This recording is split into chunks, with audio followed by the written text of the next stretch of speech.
So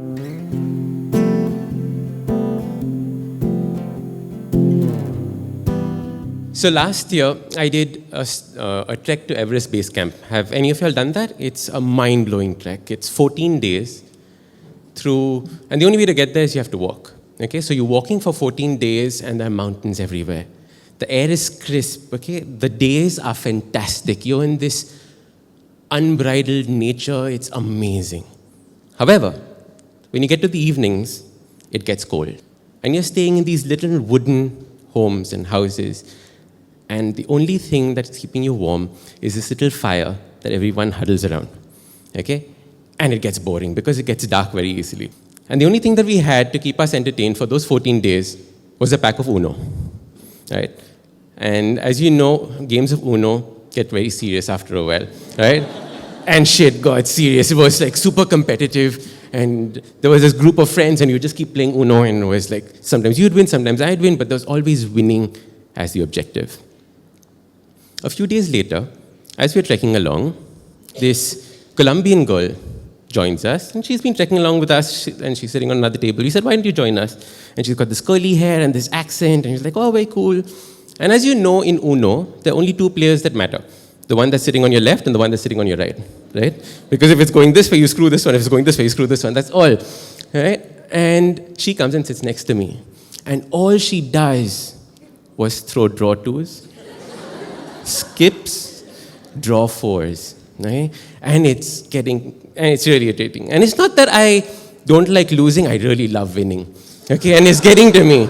It's like, how dare she do this to me? It's not allowed. And, you know, and the problem was, that there was a disturbance in the force, right? Something strange has come in and it's happening. But the second thing is that she has this accent. And every time she would drop a draw two, she'd go, ooh la la.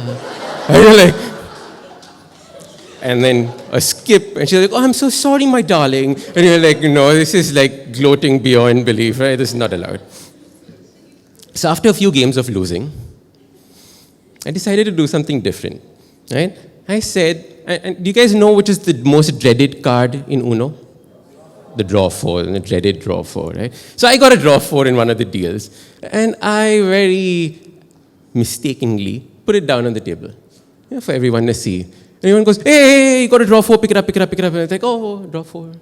So now I was playing a game, because everybody on my left, on my right, knew that I had a draw four.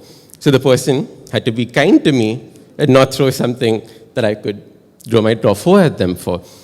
And all right. So I ended up winning that game because, everyone was nice to me. Next game, again, I did that. The third game, I did that. And someone said, Ashton, what are you doing? Why are you putting this draw four down on the table every time? And in my very Shuddh Parsi Hindi, I looked at them and said, Mano Vigyanik Dabav. Right? That's psychological warfare for you people who don't know that. And that was brilliant because everyone burst out laughing. I was like, ah.